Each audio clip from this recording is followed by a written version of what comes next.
Students, good morning. આજના આપણા વિડીયોમાં આપણે ધોરણ 7 અને એની અંદર ટેક્સ્ટબુકની અંદર આપણે યુનિટ 1માં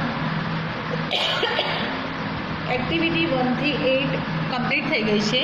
હવે આપણે આજના વિડીયોમાં જોઈશું એક્ટિવિટી નંબર 9. આજના વિડીયોમાં આપણે જોઈશું એક્ટિવિટી નંબર 9. જો એક્ટિવિટી 8માં કાંઈ છે નહીં, જો તમે ક્લાસરૂમમાં હોય તો તમને ક્લાસરૂમમાં રમાડવાની એક રમત જ છે. ઓકે, એક્ટિવિટી નંબર 8માં જો તમે ક્લાસરૂમમાં હોવ તો તમને ક્લાસરૂમમાં રમાડવાની રમત છે કે કોઈ બે વિદ્યાર્થીઓ ક્લાસની બહાર જશે. એમાંનો એક વિદ્યાર્થી છે કોઈ ક્રિયા કરશે, જેમ કે ડાન્સ, અહીંયા ડાન્સ આપ્યું છે, ડાન્સ કરશે, કે જમ્પ કરશે, ક્લેપ એટલે તાળી પાડશે, હસશે, રડશે, બરાબર, આવી કોઈ ક્રિયા કરશે. પછી બંને જણ વર્ગમાં પાછા આવશે અને જે બીજો સ્ટુડન્ટ છે એને દેખશે કે એને શું કર્યું છે.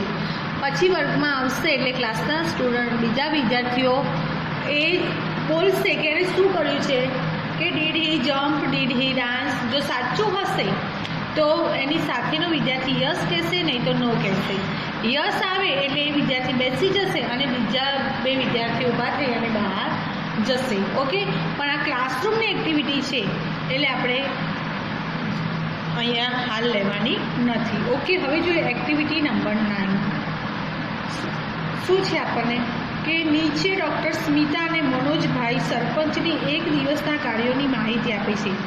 ડૉક્ટર સ્મિતા છે એમના કાર્યો અને મનોજભાઈના કાર્યો. હવે કયા કાર્યો, કઈ તારીખ છે તો 26 એટલે કે 26મી અને પહેલો મહિનો છે એટલે 26મી જાન્યુઆરી 2012 2012 અને થર્સડે એટલે ગુરુવાર. 26મી જાન્યુઆરી 2012 અને ગુરુવારનો દિવસ છે એટલે કે આપણો પ્રજાસત્તાક દિન, બરાબર. તો 26મી જાન્યુઆરીએ ડૉક્ટર સ્મિતાએ આખા દિવસ દરમિયાન શું કર્યું, અને મનોજભાઈ છે જે સરપંચ છે તો એમણે આખા દિવસ દરમિયાન શું કર્યું, એમની પ્રવૃત્તિઓ અહીં આપેલી છે, આપણે જોઈએ પહેલાં. તો પહેલું છે ડૉક્ટર સ્મિતાએ શું કર્યું આપણે જોઈએ. હોઇસ્ટેડ ફ્લેગ એટ હાઈસ્કૂલ. હોઇસ્ટેડ એટલે ફરકાવવું, ફ્લેગ રાષ્ટ્રધ્વજ, હાઈસ્કૂલમાં રાષ્ટ્રધ્વજ ફરકાવ્યો. જો ડિલિવર્ડ અ લેક્ચર, પછી એમણે ભાષણ આપ્યું, સંબોધન કર્યું બધાને, વિદ્યાર્થીઓને. ઓપરેટેડ અપોન ધ પેશન્ટ, પેશન્ટનું ઓપરેટેડ એટલે એનું સર્જરી કરી, ઓપરેશન કર્યું. Spend an hour with differently abled children, એટલે કે ઘણા બાળકો હોય છે, બાળકોની હોસ્પિટલ હોય તો અલગ અલગ પ્રકારની બીમારીના હોય છે, તો એવા બાળકો સાથે 1 કલાક એમણે સ્પેન્ડ એટલે પસાર કર્યો. હવે મનોજભાઈ છે એમનું જોઈએ તો hoisted flag at the primary school. Primary school એટલે પ્રાથમિક શાળામાં રાષ્ટ્રધ્વજ ફરકાવ્યો. ડિસ્ટ્રીબ્યુટેડ સ્વીટ્સ, પછી શું કર્યું, મીઠાઈ વહેંચી. ડિસ્ટ્રીબ્યુટનો અર્થ થશે વહેંચવું, મીઠાઈ વહેંચી. ઇનેગ્યુરેટ અ ડેરી, ઉદ્ઘાટન કર્યું ડેરીનું. Talk with the head teacher about the school progress, અને સ્કૂલના ટીચર સાથે, જે હેડ ટીચર હોય છે, મુખ્ય શિક્ષક છે, એમની સાથે સ્કૂલની પ્રોગ્રેસ, સ્કૂલમાં કઈ રીતની પ્રવૃત્તિઓ ચાલે છે અને કઈ રીતે પ્રોગ્રેસ કરી રહી છે, બરાબર, એની માહિતી મેળવી. હવે એની ઉપરથી આપણને અહીંયા એક એક્ટિવિટી આપી છે. શું છે એક્ટિવિટી એ જોઈએ આપણે. Now read the following sentence carefully and fill in the blanks. અહીંયા આપેલા વાક્યો વાંચવાના છે અને ખાલી જગ્યા પૂરવાની છે. જો અહીંયા ડૉક્ટર સ્મિતા અને મનોજભાઈ જે એમણે આગળની એક્ટિવિટીમાં જે કાર્યો કર્યા છે અહીંયા એને લગતી અહીંયા તમને ખાલી જગ્યા આપી છે અને એ ખાલી જગ્યામાં જવાબ લખવાના છે. જો હવે આ ખાલી જગ્યામાં એક તો ટેન્સ એટલે કે કાળનું ધ્યાન રાખવાનું છે કે આપણને 2 પેરેગ્રાફ એ સાદા ભૂતકાળમાં આપેલા છે. 2 જણની જે માહિતી છે એ સાદા ભૂતકાળમાં છે અને સાદા ભૂતકાળમાં જેમ શીખ્યા એ પ્રમાણે જો આપણે પ્રશ્નનો જવાબ આપીએ છીએ તો ક્રિયાપદનું ભૂતકાળનું રૂપ થશે, અને કોઈ જવાબ છે એમાંથી પ્રશ્ન વાક્ય અથવા નકાર વાક્ય બનાવીએ છીએ તો ક્રિયાપદનું મૂળ રૂપ લખવામાં આવશે. અને સાદા ભૂતકાળમાં મુખ્ય ક્રિયાપદ એની સાથે બીજું ક્રિયાપદ ડીડ વપરાય છે. ઓકે, એ જ્યારે આપણે સાદું ભૂતકાળ શીખવ્યું, બરાબર, ત્યારે આપણે સમજી ગયા છીએ. હવે જોઈએ doctor Smita hoisted the flag at the high school. ઉદાહરણ આપી છે, જોઈ લઈએ કે ડૉક્ટર સ્મિતાએ હાઈસ્કૂલમાં રાષ્ટ્રધ્વજ ફરકાવ્યો. હવે અહીંયા પહેલું આપણને પૂછ્યું છે કે did doctor Smita holds the flag at the high school. જો અહીંયા આપણને કોઈ કૌંસમાં શબ્દ નથી આપ્યો, અહીંયા આપણને ડીડ અને હોલ્ડ એ બે ખાલી જગ્યાઓ આપી છે, બરાબર. તો એ પ્રશ્ન પૂછ્યો છે એટલે ક્રિયાપદ ડીડ અલગ નીકળી જશે અને મુખ્ય ક્રિયાપદ હોય એનું મૂળ રૂપ આપણે લખવાનું રહેશે અને યસ નોમાં જવાબ. ઘણી ખાલી જગ્યામાં એવું છે કે અહીંયા પહેલી ખાલી જગ્યા આપી છે તો યસ લખવો કે નો લખવો. તો પાછળ જો સી ડીડ નોટ આપ્યું હોય તો આપણે નો લખીશું અને ફક્ત સી કે હી ડીડ આપ્યું હોય તો આપણે યસ લખીશું, કારણ કે નો વાળા વાક્યમાં પાછળ નોટ આવે. ઓકે, આપણે ઉદાહરણ જોઈશું એટલે તમને વધારે ખ્યાલ આવશે. મનોજભાઈ ડિસ્ટ્રીબ્યુટેડ સ્વીટ્સ. મનોજભાઈએ મીઠાઈ વહેંચી. હવે જો અહીંયા પ્રશ્ન પૂછ્યું છે એટલે ભૂતકાળનું વાક્ય હોય તો વાક્યની શરૂઆતમાં કયું ક્રિયાપદ મૂકવાનું? ડીડ. ઓકે, ભૂતકાળ છે, અહીંયા ક્રિયાપદનું મૂળ સ્વરૂપ આવશે ડિસ્ટ્રીબ્યુટેડનું ડિસ્ટ્રીબ્યુટ અને અહીંયા ડીડ આવશે. જો આ વર્તમાનકાળ હોય સાદો તો ડુ કે ડઝ આપણે મૂકીશું. એના સિવાય જો ટુ બીના ક્રિયાપદો એમ ઇઝ, આર, વોઝ, વેર આવું કંઈ હોય તો આપણે એ મૂકી શકીએ. Did doctor Smita distributed sweets. તો ડૉક્ટર સ્મિતાએ મીઠાઈ વહેંચી હતી? તો નો શી ડીડન્ટ. ના, તેમણે વહેંચી નહોતી. આ પ્રશ્નો શેના ઉપરથી છે? આપણે પેરેગ્રાફ પરથી. એમણે રાષ્ટ્રધ્વજ ફરકાવ્યો, પછી લેક્ચર આપ્યું હતું, ઓપરેશન કર્યું અને બાળકો સાથે ટાઈમ સ્પેન્ડ કર્યો હતો. તો એ પેરેગ્રાફના આધારે જ આપણે આ જવાબો લખવાના છે. આગળ જોઈએ ડૉક્ટર સ્મિતા, પછી છે બ્લેન્ક અપોન ધ પેશન્ટ. હવે જો અહીંયા છે ઓપરેટેડ અને અહીંયા ડીડ છે. ઓપરેટ અને ડીડ છે એટલે આપણે અહીંયા લખીશું ઓપરેટેડ. જો મેં તમને પહેલાં જ કહ્યું છે કે જ્યારે પણ સાદા ભૂતકાળનું વાક્ય હોય ત્યારે તમે વિધાન વાક્ય લખો તો ક્રિયાપદનું ભૂતકાળનું રૂપ અને એને પ્રશ્નવાચક અથવા નકારમાં ફેરવો તો ડીડ અલગ નીકળી જશે અને ક્રિયાપદનું મૂળ સ્વરૂપ લખવામાં આવશે. હવે જો બ્લેન્ક છે પછી સી ડીડ તો જવાબ આવશે યસ સી ડીડ. જો ઓપરેટેડ ઓપરેશન કર્યું હતું તો આપણને અહીંયા ઓપરેટેડ અપોન પેશન્ટ આપ્યું છે. અને બીજું મેં તમને કહ્યું એ પ્રમાણે પાછળ નોટ ના આપ્યું હોય તો આપણે યસ લખી દઈશું, પાછળ નોટ આપ્યું હશે તો આપણે અહીંયા નો લખીશું. ઓકે, પછી નંબર 4 છે doctor Smita spent an hour with differently abled children. એટલે કે અલગ અલગ બાળકોને જે હોય છે તકલીફો ધરાવતા બાળકો સાથે એમણે ટાઈમ પસાર કર્યો. હવે અહીંયા છે કે બ્લેન્ક મનોજભાઈ બ્લેન્ક એન અવર વિથ. તો મનોજભાઈએ સમય પસાર કર્યો હતો એવું પૂછવા માંગે છે કે ડિફરન્ટલી એબલ્ડ ચિલ્ડ્રન સાથે. તો અહીંયા પહેલાં આપણે લખીશું ડીડ મનોજભાઈ. હવે સ્પેન્ડ પસાર કરવું તો એનું મૂળ રૂપ થશે spend. Did Manojbhai spend and hour with differently abled. આપણને ઉપરના વાક્યની સંદર્ભમાં જ આ પૂછ્યું છે કે એમણે પસાર કર્યો હતો તો મનોજભાઈએ કર્યો હતો, તો મનોજભાઈએ કર્યો નહોતો એટલે આપણે લખીશું no he did not. He didn't અથવા ડીડ નોટ લખો તો પણ ચાલે. ઓકે, નેક્સ્ટ છે નંબર 5 મનોજભાઈ પછી છે blank a dairy in the village. તો અહીંયા જો શું કર્યું હતું એમણે ડેરીનું તો આપણે અહીંયા જોઈશું ઇનેગ્યુરેટેડ.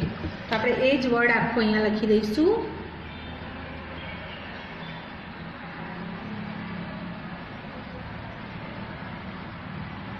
ઓકે, નેક્સ્ટ છે did Manojbhai blank a shop. તો અહીંયા ઉપરના સંદર્ભમાં જ પૂછ્યું છે તો એનું મૂળ સ્વરૂપ લખીશું ઇનેગ્યુરેટ. INAGURATE.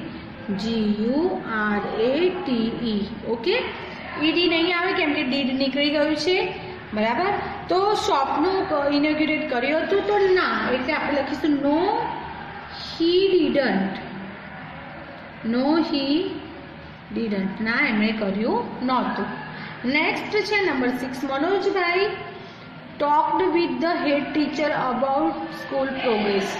મનોજભાઈએ સ્કૂલના હેડ ટીચર સાથે સ્કૂલની પ્રોગ્રેસ વિશેની વાત કરી. પછી આપ્યું છે blank with the head teacher about the school progress. તો પ્રશ્ન પૂછ્યો છે અબાઉટ ધ સ્કૂલ પ્રોગ્રેસ. તમે વાત કરી મનોજભાઈએ તો આવશે ડીડ મનોજભાઈ. આનું પ્રશ્નાર્થ વાક્ય લખી દેવાનું છે. તો ડીડ મનોજભાઈ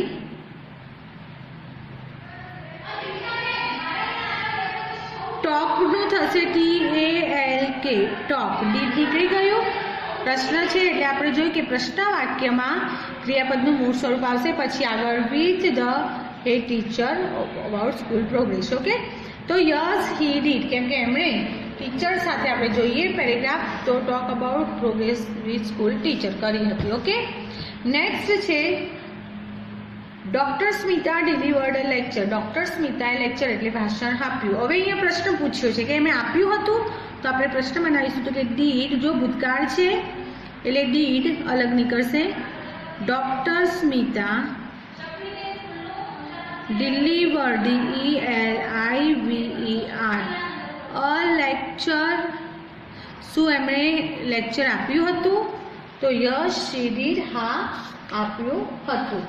ઓકે, આ થયું આપણી activity number 9.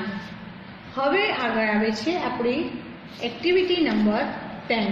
Okay, activity number 10 જોઈએ. અહીંયા આપણે આગળ જોઈ ગયા એવી જ એક્ટિવિટી છે કે બે પેરેગ્રાફ ભેગા થઈ ગયા છે, યસ્ટરડે અને ટુમોરો, અને એ બે આપણે અહીંયા લખવાના છે અલગ કરીને. ઓકે, તો સૌથી પહેલાં આપણે જોઈશું પેરેગ્રાફની અંદર શું આપવામાં આવ્યું છે. ઓકે, પેરેગ્રાફની અંદર આપણને શેની વાત કરી છે એ જોઈએ. સૌથી પહેલાં તો on Sunday I will wake up at 8 AM. રવિવારે હું 8 વાગે ઉઠીશ. જો વિલ એટલે ભવિષ્યકાળ થયું છે, ઉઠીશ. ઓકે, રવિવારે હું 8 વાગે ઉઠીશ. I will prepare my breakfast. હું મારો નાસ્તો તૈયાર કરીશ. I woke up at 6 AM. Woke up એ ભૂતકાળ થયું કે હું 6 વાગે ઉઠ્યો, એટલે ગઈકાલની વાત થઈ હોય આપણે એવું માની લઈએ. અહીંયા યસ્ટરડે આપ્યું છે એટલે ગઈકાલે હું 6 વાગે ઉઠ્યો. I will meet my best friend. હું મારા બેસ્ટ ફ્રેન્ડને મળીશ. શું નામ છે એનું? સોહિલ. અને કેટલા વાગે? At 10 AM. 10 વાગે હું મારા બેસ્ટ ફ્રેન્ડ સોહિલને મળીશ. I left my house at 9 AM. Left એટલે છોડ્યું. મેં મારું ઘર 9 વાગે છોડ્યું, એટલે કે હું ઘરેથી 9 વાગે નીકળ્યો. આઈ went to the post office. હું પોસ્ટ ઓફિસે ગયો. આઈ પોસ્ટેડ ધ એન્વેલપ. એન્વેલપ એટલે કવર. કવર મેં પોસ્ટ કર્યું. આઈ રિટર્ન હોમ. હું ઘરે પાછો આવ્યો. આઈ વિલ પ્લે ચેસ. હું ચેસ રમીશ. જો જ્યાં વિલ વાળું વાક્ય આવે એ ટુમોરોમાં લખવાનું, અને જ્યાં ક્રિયાપદનું ભૂતકાળનું રૂપ જેમ કે વેન્ટ, પોસ્ટેડ, તો એવું ભૂતકાળ આપણે શીખી ગયા છીએ એટલે ભૂતકાળના રૂપ વિશે આપણે જાણીએ છીએ, અને જ્યાં વિલ આવે એ સેન્ટેન્સીસ આપણે ટુમોરોમાં લખીશું. I will take lunch at Sohel's home. હું લંચ એટલે બપોરનું ભોજન સોહેલના ઘરે કરીશ. I took my breakfast and change dress. મેં મારો બ્રેકફાસ્ટ એટલે નાસ્તો કર્યો અને ડ્રેસ ચેન્જ કર્યો, ડ્રેસ બદલ્યો. આઈ રીચ્ડ સ્કૂલ બાય બસ. હું સ્કૂલે બસ દ્વારા પહોંચ્યો. આઈ કેમ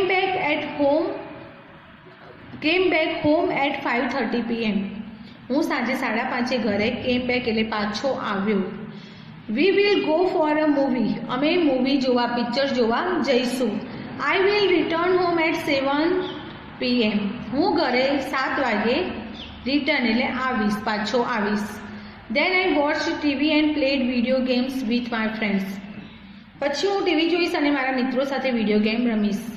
in the evening I took dinner with my family. સાંજે હું મારા કુટુંબ સાથે, ફેમિલી એટલે કુટુંબના સભ્યો સાથે ડિનર એટલે રાત્રિનું ભોજન લઈશ. After dinner I will read some times. Dinner કર્યા પછી હું થોડા સમય માટે વાંચીશ.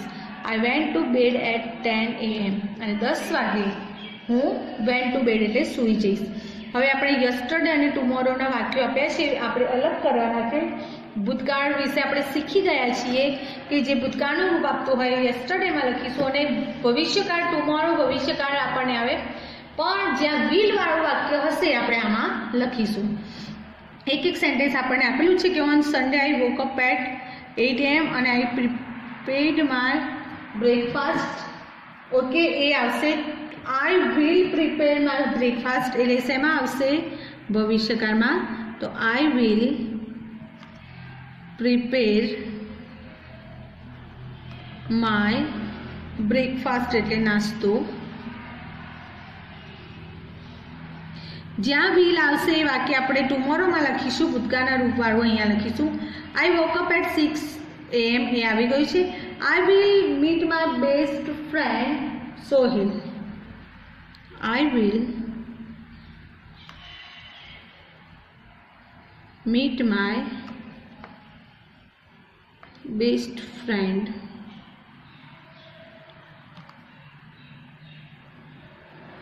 Soil at 10 AM. Okay, પછી છે I left my house at 9 AM. A left ભૂતકાળ થયું એટલે આપણે અહીંયા લખીશું I left my house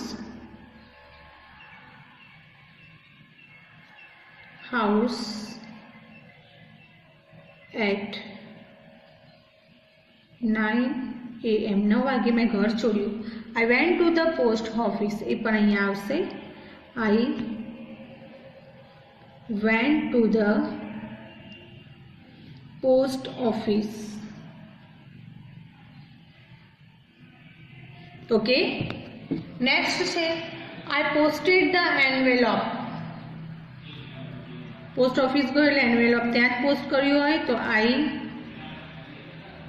posted the envelope. Okay, next છે આઈ રિટર્ન હોમ. પછી શું થયું? ઘરે પાછો આવ્યો તો આઈ રિટર્ન હોમ. હું ઘરે પાછો આવ્યો. નેક્સ્ટ છે I will play chess. Will આવ્યું એટલે ટુમોરોમાં લખીશું. સોહિલના ઘેર જશે, ત્યાં ચેસ રમશે એટલે I will play chess. Okay, next છે I will take lunch at Sohil's home. I will take lunch at Sohil's home. Okay, એના પછી છે I took my breakfast and change dress. એટલે આપણે આમાં લખીશું I took my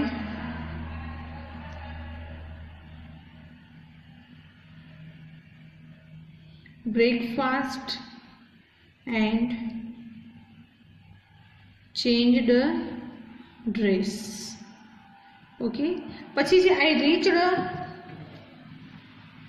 school by bus. જો હવે આપણે અહીંયા જગ્યા નથી એટલે હું લખતી નથી, પણ આ જ વસ્તુ તમને સ્વાધ્યાય પોથીમાં આવશે એટલે તમને આખી લખેલી મળી જશે. કયું સેન્ટેન્સ એમાં આવશે હું કહી દઉં છું. સ્કૂલ બાય બસ એટલે આવશે યસ્ટરડેમાં.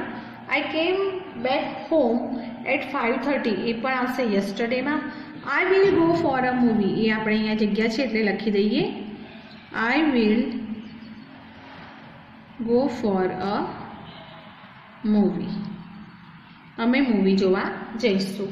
પછી છે I return home at 7 PM એ પણ અહીંયા આવશે. Okay, I watched TV and played video game with my friend. Watch TV ભૂતકાળ છે એટલે યસ્ટરડેમાં આવશે. ઓકે, એના પછી છે in the evening I took dinner with my friends. પછી મેં મારા ફેમિલી સાથે ડિનર એટલે રાતનું ભોજન લીધું. એ પણ આપણે અહીંયા યસ્ટરડેમાં લખીશું. After dinner I will read some times. અહીંયા આપણે લખીએ આપણી જગ્યા છે એટલે after dinner I will read for some time. Okay, અને લાસ્ટ સેન્ટેન્સ છે આપણું I went to bed at 10 PM. હું 10 વાગે સૂઈ ગયો એટલે યસ્ટરડેમાં આવશે આપણે અહીંયા લખીશું. તો આ હતું આપણું એક્ટિવિટી નંબર 10. ઓકે, જો આ એક્ટિવિટીના બધા સેન્ટેન્સીસ આપણે આમાં લખી શક્યા નથી, પણ સેમ આ એક્ટિવિટી આપણે સ્વાધ્યાય પોથીમાં પણ આવશે. તો એમાં હું તમને બધા સેન્ટેન્સીસ લખીને બતાવીશ અને આગળ પણ હવે આપણે આવી એક્ટિવિટી કરી ગયા છીએ એટલે તમને એનો વિશેનો ખ્યાલ હશે. જો કે સ્ટુડન્ટ, તો આ હતી આપણી એક્ટિવિટી નંબર 9 અને 10. આગળની એક્ટિવિટી આપણે નેક્સ્ટ વિડીયોમાં જોઈશું. Thank you student.